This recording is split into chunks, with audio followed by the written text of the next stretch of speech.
Hudhud తుఫాను బాధితులకు Telugu cinema industry అండగా నిలిచింది. సినీ ప్రముఖులు భారీగా విరాళాలిచ్చారు.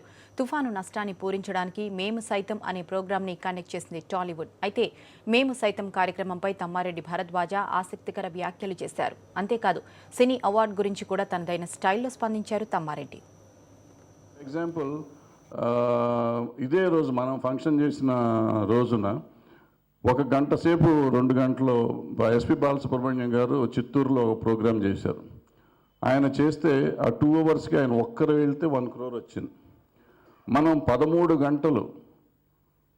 గంటలు ఆల్మోస్ట్ ఇండస్ట్రీని అందరినీ ఇక్కడ పెట్టుకుని అష్టకష్టాలు పడి దానికి ముందు ఒక వారం 10 రోజులు రిహార్సల్స్ చేసుకుని అందరం పనులు మానుకొని చేస్తే మనకు వచ్చింది ఎంత? దగ్గర ఒక 10 కోట్లు 11 కోట్లు, అందులో యాక్చువల్గా 7-8 కోట్లు అసలు వచ్చినట్టు. ఎందుకు మన వాళ్ళు మిగిలిన వాళ్ళు పార్టిసిపేట్ చేయలేదు అని ఆలోచిస్తే మాత్రం నిజంగా బాధాకరమైన విషయమే. చాలామంది ఆర్టిస్టులు ఉన్నారు, పెద్దవాళ్ళు ఉన్నారు, చిన్నవాళ్ళు ఉన్నారు. పెద్దవాళ్ళందరూ ఏదో రకంగా పార్టిసిపేట్ చేశారు. చిన్నవాళ్ళు కాంప్లెక్స్తో రాలేదు. చెప్తానికి చాలా సిగ్గుపడుతున్నాను. వాళ్ళకి ఏం కాంప్లెక్స్ వాళ్ళకి తెలియదు, ఎందుకు రారో తెలియదు. వాళ్ళు వచ్చారా వీళ్ళు వచ్చారా అంటారు. వీళ్ళకి సినిమాలు తిరగేస్తే బోర్లేస్తే ఒక సినిమా 6 సినిమా కూడా చేసి ఉంటారు. వాళ్ళు ప్రోగ్రాంలో పార్టిసిపేట్ చేయాలా వద్దా అని కూడా వాళ్ళు అర్థం చేసుకోలేని పరిస్థితిలో వాళ్ళు ఉంటారు. ఆడపిల్లలు ఉంటారు.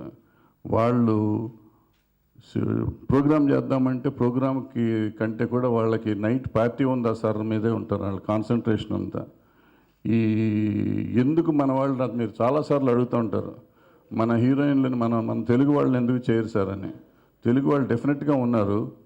I'm sorry to say this, hurt అయితే అయ్యుండొచ్చు, అవుతారేమో చాలామంది, నాకు తెలియదు. కానీ వాళ్ళు ప్రోగ్రామ్ చేయమంటే ప్రోగ్రామ్కి కొంతమంది యాక్చువల్గా దీంట్లో కూడా రిహార్సల్కి క్యాన్సిల్ చేసినట్టు వెళ్ళిపోయి మధ్యలో వాళ్ళు పార్టీలు చేసుకున్నారంటే నిజంగా ఎంత బాధాకరమైన విషయం అంటే ఇరిటేటింగ్గా ఉంది. ఒక కంట్రోల్ చేయలేని పరిస్థితుల్లో మనం సినిమా పరిశ్రమ ఉండటం అనేది చాలా బాధాకరమైన విషయం.